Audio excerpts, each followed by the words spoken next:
All right. I think they're a little So I guess just one announcement that I can think of. Apologetics Conference in North Carolina. It's October 12th, 13th, and around $80 to $100 off the top of my head. And do you? Something-ish and some change. What's that? It's like 81 and some change. 81 and some change? Okay, I appreciate that. Do you know anything else that I don't? Because I wasn't as involved with that specifically. With the conference plan, how excited is Yeah. that one to go? 'Cause I got You busy. also will need a hotel and transportation. Minor details. Yeah.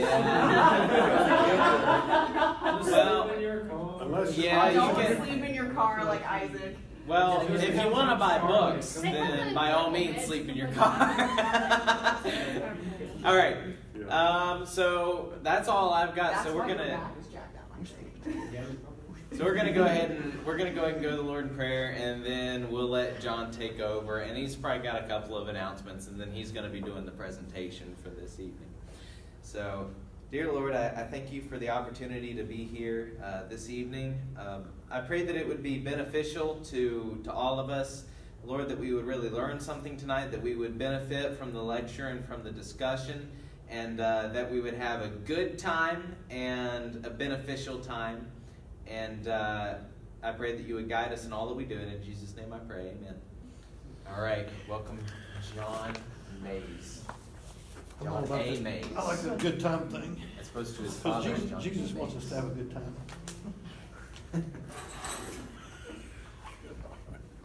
My announcement concerns, what does my announcement concern? One, we need to submit our application for SGA funds, like immediately, Yes. because if you submit it today, we may or may not get it by next March. That's true. I can confirm. I know that for a fact. Man, I don't say we need to support you. You haven't got to the good part. So whoever wants to take care of that. I guess I will. That's why you lost your chair. So. We went from having no activities to, we have the potential to have a dialogue. They don't want it to be called a debate between Dr. Mays, if those of you who were here last year, the evolutionary biologist upstairs, and Dr. Fuzz Rana. Fuzz says he's in.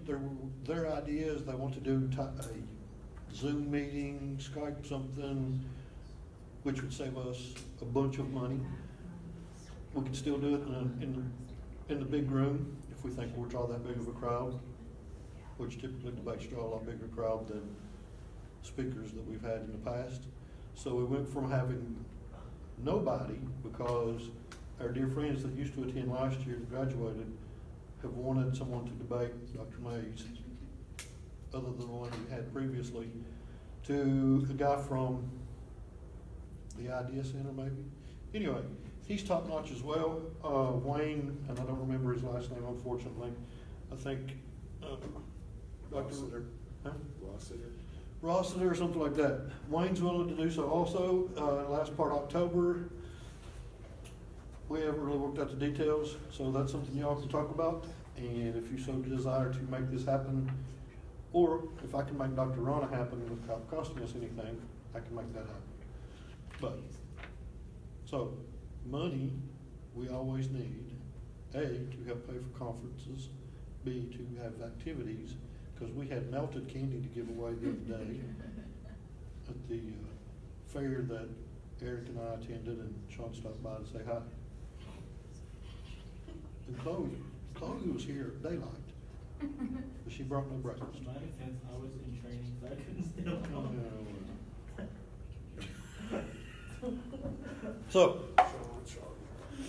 questions, comments, anything? I think those are the things I have. I have a story as always. 100 evangelicals, according to some news source and Facebook, had dinner. No. It was a reputable news source, or I wouldn't repeat it. Something in the post then. Yeah. 100 evangelical leaders, I think is what the title said, met with President Trump. And herein lies why it's so important that we do what we do, because Kenneth Copeland is not an evangelical leader. He is a false teacher. So is Jensen Franklin. And those are the only two that I know of out of the 100 that were there. They had some reputable people. And if it doesn't bother you how much Franklin Graham makes a year, he's reputable. Does it have the Allsteins?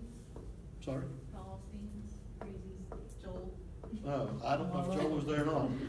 But to coincide with that article, that people were just, this is the way the media portrays Christianity, and y'all think that, well, you know, this is nonsense, I really don't need to know this or whatever.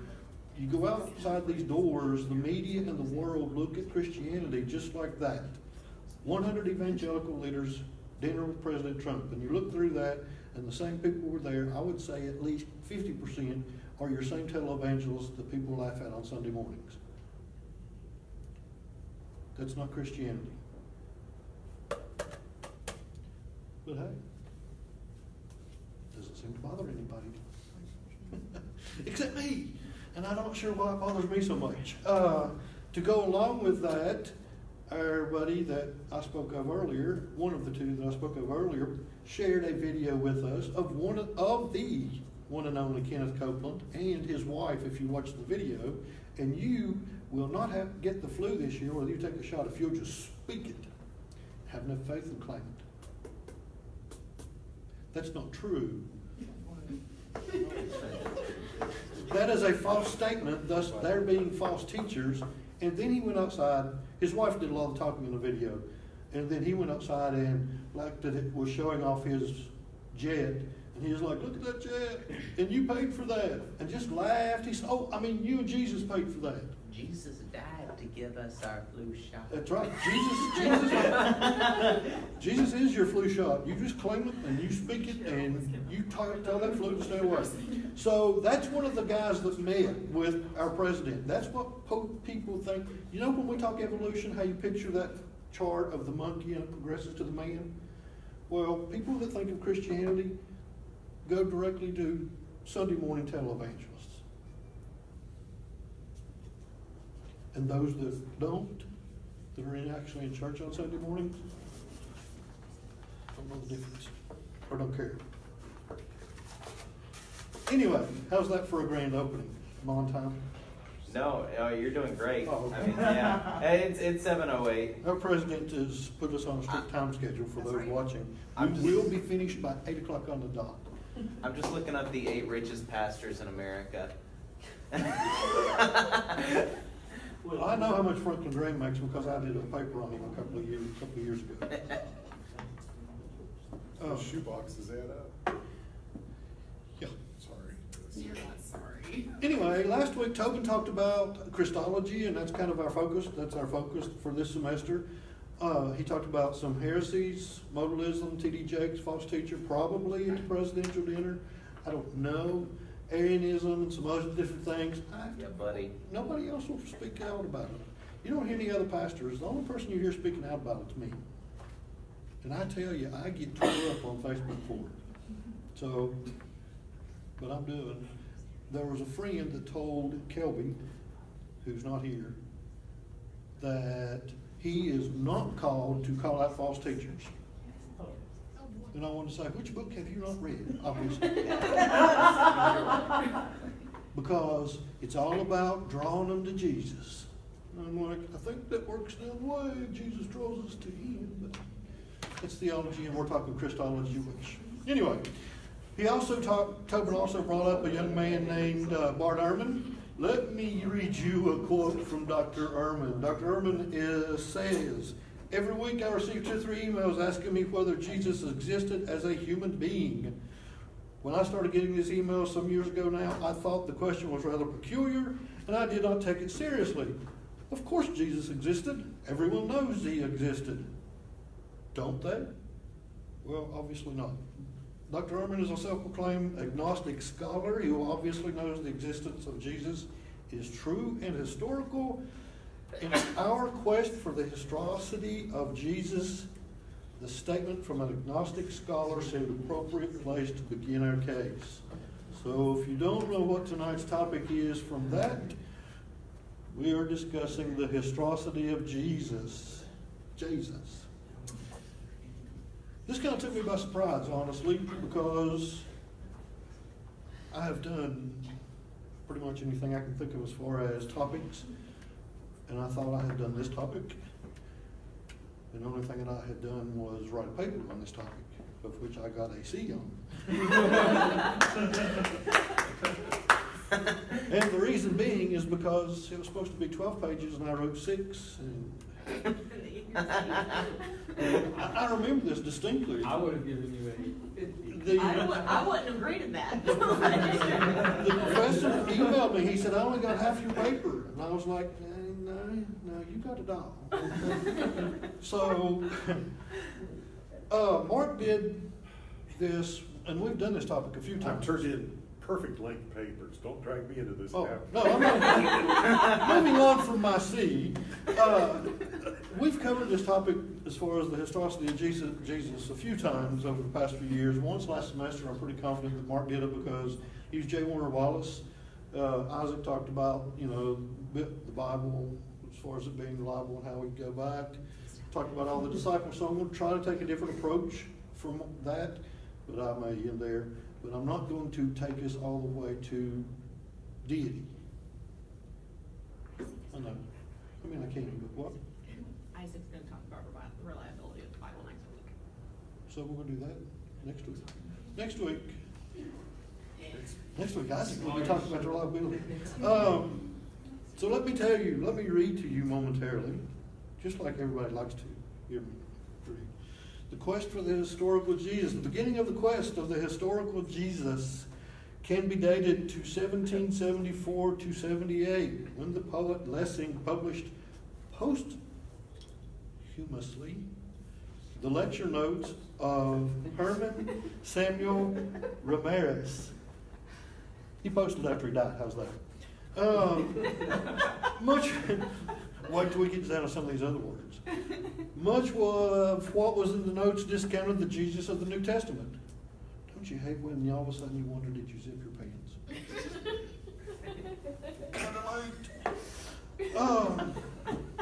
You said we would have fun as well, so I have to. We are having fun. I have to throw some lightness in here.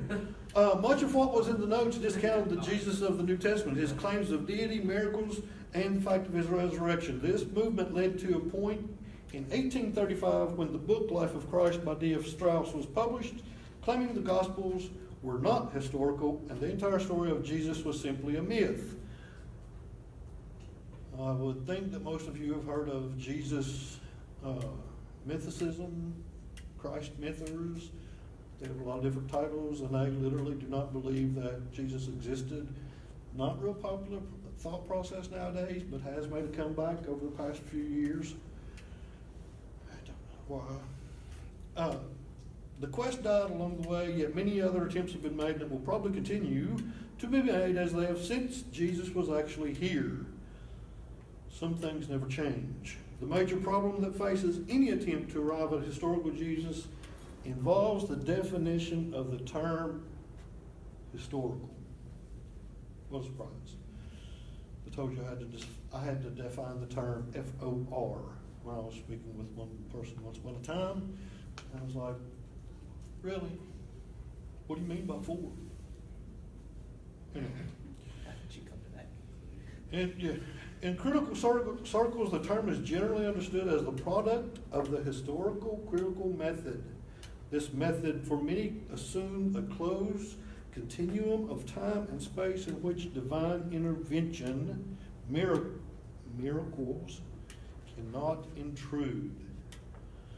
So when I started to write this, I actually looked back at the paper I got a C on,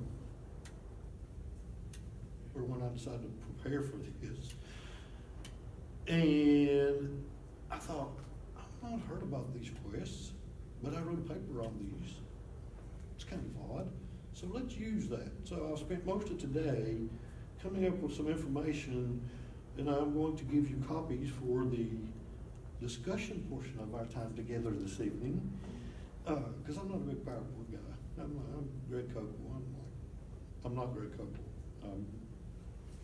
I'm just like, anyway, I think the questions were a good starting point. All of them but the last, and there were 4, actually there were 3, denied the historicity of the New Testament along with Orthodox Christianity and apologetics. Point being, as I said, some things never change. People have been trying to disprove this for quite some time. And if they would open that book, the very beginning says, in the beginning God created. That's apologetics. That's the greatest miracle according to Dr. Turk that has ever taken place. All the way to the end. That's what we do. I had a conversation last night, unfortunately, that I let myself be drug into on self-defeating statements and such things as that nonsensical stuff. Because people don't understand that Christianity is true. The Bible, Paul says, if it's not true, you're wasting your time. So if all you have is faith, that it's not just about blind faith. It's about Jesus, and if he did not rise from the dead, go do something else. Sleep in on Sundays. And that's Bible. I'm not just like trying to be a smart aleck or whatever. So when you're walking around like these evangelical leaders that went to see President Trump, they have no truth.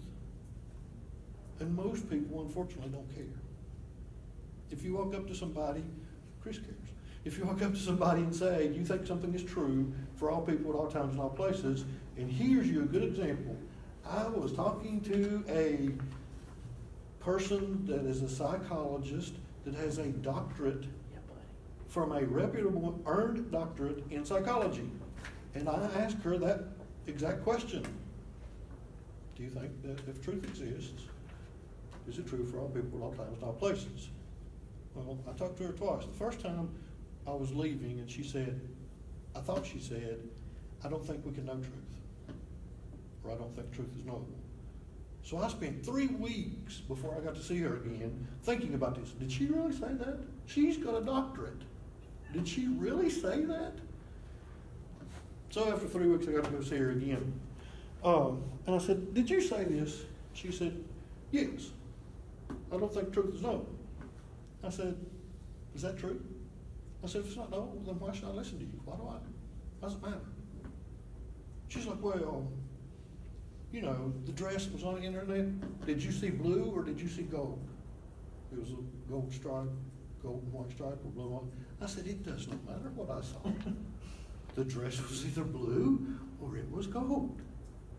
You can look at it, whatever, you may be colorblind. I don't know. I said the same thing. She said, well, my bathroom, I had a guy come in and paint my bathroom, and the paint can said gray. The painter said it was gray, but it looked green to me. I said, doesn't matter. Gray. She said, well, I just think it, I could like grapefruit and you not. I said, that's a true statement. That statement's true for you and me and everybody else. Dr. So-and-so likes grapefruit. It's a true statement. She's like, we changed the subject.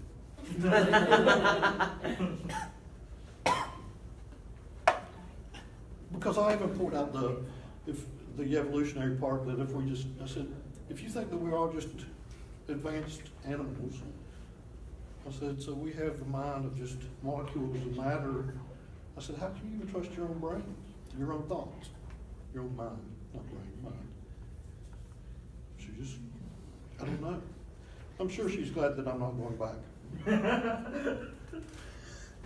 Because she asked me, she said, do you think you want to come back and see me again? I was like, I don't see the point. I said, if you don't think truth, I said, I have no reason to believe anything you say. On to the quest, back to the quests. The quests are divided into 4 time periods. The first, or old quest, was 1778 to 1906. It was a 19th century German liberalism that kind of brought it on. World War I liberalism, man, getting better and better. They had that thought in this period of time and it was an evolutionary type thought that man was getting better to better. And the professor that I love dear and near to my heart, Dr. Habermas, said, and we just come out of World War I. Does that not kind of, as a lot of things do, self-defeat? We're getting better and better. We just killed 30,000 people. All right then. But this was what was going around during the first quest. And it talked about anti-supernaturalism. Yeah. Microsoft Word doesn't like that word because it tried to tell me it was spelled wrong. It talked about deism, it talked about English, and the fact-value dichotomy of Immanuel Kant.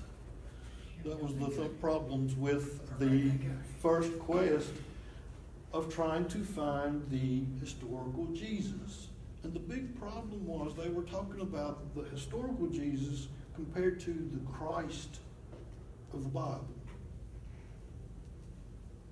Because in the period between 1906 and 1953, Rudolf Bultmann stated, I do indeed think that we can know almost nothing concerning the life and personality of Jesus. We should not even try to understand any historical relevance of Jesus because it's all about faith. We don't need to know the historical value of Jesus. We should have faith. I'm like, so you see, this is not new, obviously. But this is why I pray and preach and beg, barter, and do whatever, that people like you all, because people my age, I'm telling you, they're few and far between care. People my mother's age who are dying. So, yeah, she'll watch it. She'll be like,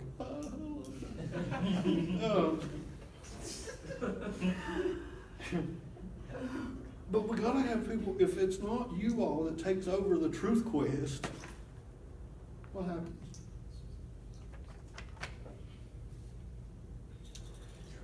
I don't know. After the quiet period, there was a new quest, believe it or not.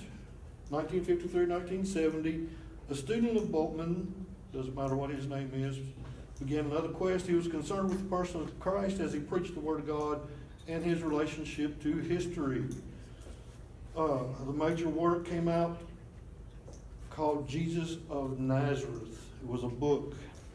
But the most important one is called The Third Quest. 70s and strong in the 80s. It rejected the idea picture of the New Testament Jesus was painted by Hellenic Savior cults. The Jesus Seminar being one that is leading this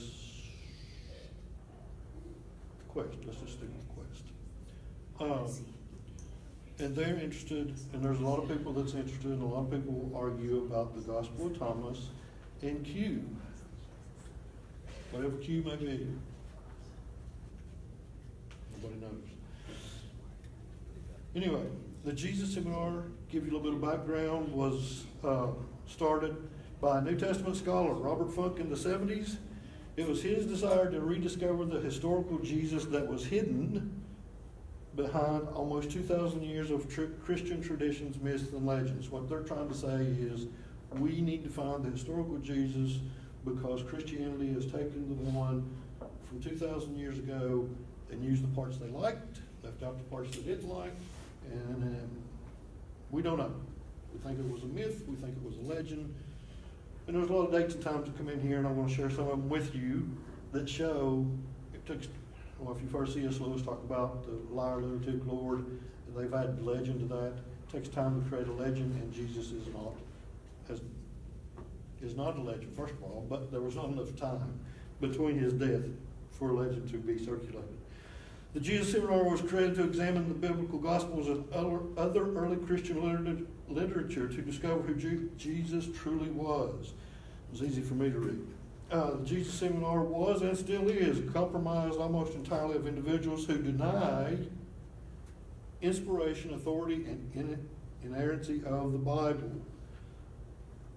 They want to discover who the historical Jesus was. Right? They have no desire to discover really who he was. The purpose of the Jesus Seminar is to attack what the Bible clearly states about who Jesus is and what he taught. All of this was built on a false premise, which most of these things are. And I try to share most of the time when I talk to people that, I like when an argument self-defeats. It makes it short, sweet, to the point. I don't have to sit there and go on. Although if they don't understand it, then you go catch yourself and you're on the rabbit trail. But people don't think about what they say. I used the example of television news when there's a school shooting or whatever, and all the newscasters are proclaiming how horrific that was. I'm like, praise the Lord, they're all followers. They're all Christians.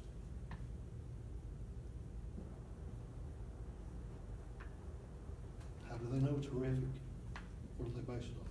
What's wrong with people going in and shooting up a school?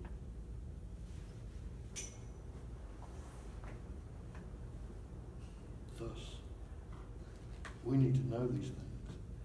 Anyway, all the false premises, anti-supernaturalism, which is strictly miracles. Kant's assumption of separating fact from value is clearly false. False separation cannot distinguish between Christ of faith and Jesus of fact, denial of historicity, misunderstanding of myths, false assumptions concerning extra-biblical documents such as the Gospel of Thomas and Q. However, here is the good news, because we know that people will continue to try to disprove what we know to be true. There are 17 non-Christian sources within 100 to 150 years of Jesus' life. 17. 12 of those deal with his death.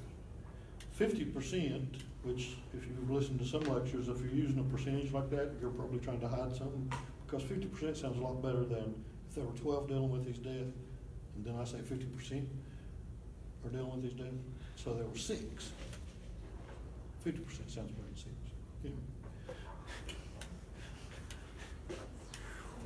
People call him, 50% of them do refer to him as deity, and we know more than 60 facts from outside sources, including his birth, teaching, resurrection, deity, death, life, and other things. There's a total of 130 Christian and non-Christian sources outside the New Testament. So just because the Bible has a lot about Jesus, which is the go-to source, we have other sources as well. Now to what's been covered before. Here's some of the sources.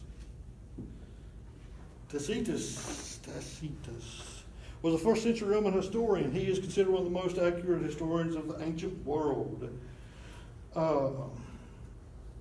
Suetonius, both talked about Tiberius. Tiberius is well known. Both of those two talked about him within the same time frame of the earliest documents we have about Jesus. Josephus, a Jewish revolutionist, his work titled The Antiquities gives several insights into Jesus of Nazareth, and he talks about James being killed by a Jewish mob. I always called this guy Pliny, but today I learned that it's Pliny. Whoa. Because there's no E. Or I spelled it wrong. I don't know. Huh? That's life-changing. It was life-changing for me. It's always good to learn something, especially when you're going to talk to people who are going to see you. Anyway, he said Christians gather and sing and worship to God. He was writing to his Emperor Trajan. He also told him that they had many of them to convert, but they could not get the ones that, from the Reformed world, truly believed to convert. That was his words. Many, many years ago, Emperor Trajan told Pliny not to be killing them. If they cause a problem, that's fine, but not to be killing them. I like this one. Lucian, who is satirist, he said, in a joking manner, those Christians are so stupid. He said, you need to go out from town to town. He said, you won't have to work for a while. He said, just go town to town. They'll take you in, they'll feed you, take care of you for a while. And then they'll want you to go to work. Then you move on to the next house, to the next town, because he thought that was funny that Christians did such nice things. They took in brothers and sisters. So that was one of his famous jokes. Clement was a disciple of Paul, Ignatius and Polycarp were disciples of John, 95 to 125, and that's pretty much covered it. The quests were the main thing that I wanted you to catch, because we've heard those names before, Polycarp, Ignatius, Josephus. I think most of us have all heard that. Thus why I threw it in at the end. Questions, comments, complaints? We still good? We still good on time? Yeah, it's about 7:30, a little bit after. We have time for discussion, so if anybody has any questions or comments or deep concerns, yeah, or anecdotes or condolences that they would like to offer, we are open to those, and we have these nice You have the same little notes I had. handouts. Well, not the same notes. I had added some to mine. And at this point, guess what? And- So you can talk open and freely. So ends our Facebook live stream. So